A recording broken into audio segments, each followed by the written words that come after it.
In this video, I will illustrate with an example how to use the definition of integral to prove that a function is integrable. In the next video, I will do the same for a non-integrable function. I will work with the function f, defined as f of 0 is 1, and for all other values of x, f of x is 0. I want to prove that f is integrable on the interval from -1 to 1. This is the graph. I will use the definition of integral. This means I will calculate the lower integral as the supremum of all the lower sums, and the upper integral as the infimum of all the upper sums. These upper and lower sums will be taken with respect to partitions of the interval -1, 1. And the function is integrable on -1, 1 if and only if these two quantities are equal. I assume you already knew this definition. If you didn't, or if you need a refresher, watch the video where I first introduced it. It is linked in the description. Let's start with the lower sums. Let's take any partition. On any subinterval, no matter what, the infimum is always going to be 0. It does not matter if the partition includes 0 or not.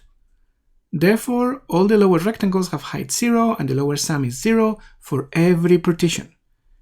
Every lower sum is 0. We can calculate the lower integral with this information. The lower integral is the supremum of the set of all lower sums. But that is just a set with one single element, 0. So the lower integral is 0. Let's look at the upper sums. They are more interesting. I have an arbitrary partition here. As you know, the upper sum is the area of the rectangles above the graph, in green in this picture. In this case, there is one rectangle with height 1. It is the rectangle for the subinterval that contains the value x equals 0. All the other rectangles have height 0 and are not contributing. Notice that 0 is not a point in this particular partition.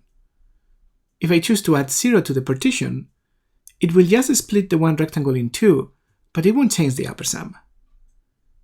Notice also that the extra points in the partition are not doing anything. They do not contribute extra rectangles, they do not change the upper sum. So I will ignore them.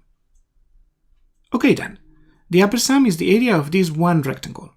The area is height, which is 1, times width. And what is the width? It can be bigger or smaller. It can be as big as 2 if I use the simplest partition, just the points -1 and 1 and nothing else. And it can get as small as we want, but always remaining positive. It can also take any values in between, so anything between 2 inclusive and 0 not inclusive. Great, we can now calculate the upper integral. It is the infimum of the set of upper sums. The set of upper sums is the interval from 0, not included, to 2, included. And the infimum of that interval is 0. Excellent. The lower and upper integrals are equal. Thus, the function f is integrable on -1, 1, and the integral is 0. We're done. In the next video, I will look at an example of a non-integrable function.